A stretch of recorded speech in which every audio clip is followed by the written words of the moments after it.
বাড়িতে মোটামুটি যে সমস্ত সবজি অল্প অল্প বেঁচে যায় সেই সমস্ত সবজি নিয়ে অনায়াসেই পাঁচমিশালি সবজি রান্না করা যেতেই পারে। আর এই রকম পাঁচমিশালি সবজি পেলে কার না ভালো লাগে। নমস্কার বন্ধুরা, তোমাদের সকলকে রুমির হেসেল ঘরে স্বাগত জানাই। আমি রুমি। আজকে আমি বানাবো শীতের নানা রকম সবজি দিয়ে একটা পাঁচমিশালি তরকারি, যেটা বানানো খুবই সহজ আর খেতেও সুস্বাদু হয়, আর গরম গরম ভাতের সাথে খেতে দারুণ লাগে। তাহলে চলো দেখে নেওয়া যাক। পাঁচমিশালি এই তরকারিটা বানানোর জন্য যেসব সবজিগুলো আমার বাড়িতে ছিল তার মধ্যে থেকে আমি নিয়েছি এখানে বাঁধাকপি, আলু এরকম লম্বা লম্বা করে সব কেটেছি, গাজর, আর নিয়েছি মটরশুঁটি, আর নিয়েছি পেঁপেও লম্বা লম্বি করে কেটে নিয়েছি। তারপর নিয়েছি বিনসটাও এরকম লম্বা লম্বি করে কেটে নিয়েছি। সব সবজিগুলো লম্বা লম্বি বা একরকমভাবে কাটলে না দেখতেও ভালো লাগে।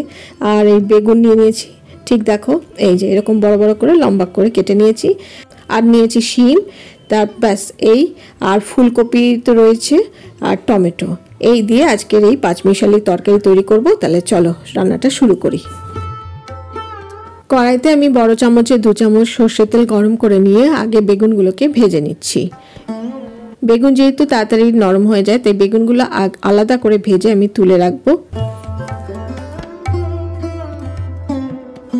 এবার ওই তেলের মধ্যেই আমি দিয়ে দিলাম একটা তেজপাতা 2 টুকরো করে, আর দিয়ে দিলাম একটা শুকনো লঙ্কা আর 1 চামচ 5 ফোড়ন। এই ফোড়নটাকে একটু হালকা করে ভেজে নেব। ফোড়ন থেকে যখন সুন্দর একটা গন্ধ বেরোবে তারপর আমি দিয়ে দেবো কেটে রাখা সবজিগুলো এক এক করে। প্রথমে আমি কেটে রাখা আলু দিয়ে দিলাম, একটু নাড়াচাড়া করে নিয়ে দিয়ে দেবো গাজরের টুকরোগুলো আর পেঁপের টুকরো। পেঁপে আর গাজর আর আলু একসাথেই আমি ভেজে নিচ্ছি, কারণ এইগুলি ভাজতে মোটামুটি একই সময় লাগে। 2 মিনিট একটু ভেজে নেওয়ার পর এইবারে কেটে রাখা বিনস, শিম এগুলি দিয়ে দিচ্ছি, আর এগুলিও একটু নাড়াচাড়া করে নিচ্ছি। আরও 2 মিনিট ভেজে নেওয়ার পর এবারে কেটে রাখা ফুলকপি দিয়ে দিলাম। ফুলকপিটা দিয়ে আবার একটু নাড়াচাড়া করে ভেজে নিচ্ছি।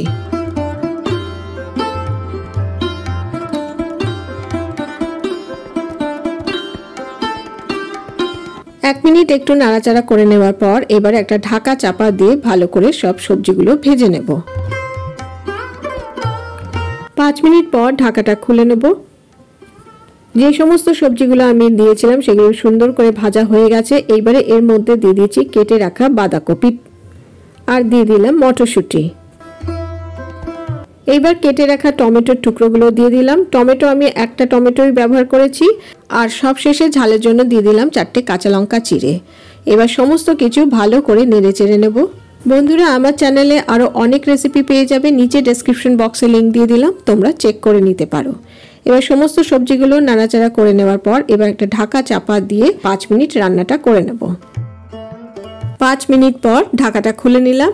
এবার আবারও একটু সবজিগুলো ভালো করে একটু নেড়ে চেড়ে নিচ্ছি। সবজির যে কাঁচা গন্ধটা আছে সেটা চলে গেছে। এবারে এর মধ্যে দিয়ে দিচ্ছি কিছু গুঁড়ো মশলা।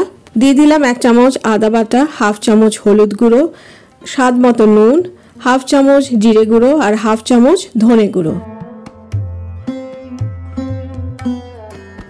এবার সমস্ত গুঁড়ো মশলাগুলো দিয়ে খুব ভালো করে মিশিয়ে নেব। ফ্লেমটা মিডিয়ামে রেখেই আমি রান্নাটা করব, আর এর মধ্যে আমি কোনো রকম জল ব্যবহার করছি না। সবজি থেকে যে জলটা বেরোবে তাতেই কিন্তু সবজিগুলো খুব ভালো করে সেদ্ধ হয়ে যাবে। এবারে এর মধ্যে দিয়ে দিচ্ছি ভেজে রাখা বেগুনগুলো দিয়ে একটু নাড়াচাড়া করে নিয়ে এবার একটা ঢাকা চাপা দিয়ে 5 মিনিট একটু রান্নাটা করে নেব। 5 মিনিট পর ফিরে এলাম ঢাকাটা খুলে নিয়ে। এবারে একটু আলতো করে একটু নাড়াচাড়া করে নেব। যেহেতু নিরামিষ তরকারি একটু মিষ্টি মিষ্টি হলে ভালো লাগে, তাই দিয়ে দিলাম 1 চামচ চিনি। চিনিটা দিয়ে খুব ভালো করে মিশিয়ে নেব। তোমরা তো দেখলেই আমি কিন্তু জল একদমই ব্যবহার করিনি। এরকম মিডিয়াম ফ্লেমে ঢাকা চাপা দিয়ে দিয়ে যদি এই পাঁচমিশালি সবজিটা রান্না করো জলের একদমই প্রয়োজন হয় না। সবজিগুলো খুব সুন্দর করে সেদ্ধ হয়ে যায়। তোমাদের একটু ভেঙে আমি দেখিয়ে দিচ্ছি সবজি কিরকম সেদ্ধ হয়েছে। দেখো এই গাজরটা আমি একটু ভাঙলাম, দেখো একদম পারফেক্ট সেদ্ধ হয়ে গেছে। সবজিটা এরকম মাখা মাখা হবে, খুব বেশি জল যেন না হয়ে যায়। এইবারে এর মধ্যে দিয়ে দিয়েছি কুচিয়ে রাখা ধনে পাতাটা এবার খুব ভালো করে মিশিয়ে নেব।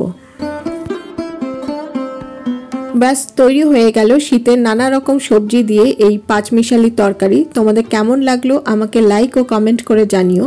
ভালো লাগলে বাড়িতে অবশ্যই ট্রাই করো, আশা করি সকলেরই ভালো লাগবে। আমার চ্যানেলের নতুন বন্ধু হয়ে থাকলে সাবস্ক্রাইব করে নেওয়ার অনুরোধ রইল, আর পাশে থাকা বেল আইকনটাকে অবশ্যই প্রেস করে দেবে, যাতে পরবর্তীকালে আমি যখনই কোনো রেসিপি শেয়ার করব তার নোটিফিকেশন তোমাদের কাছে আগে পৌঁছে যাবে।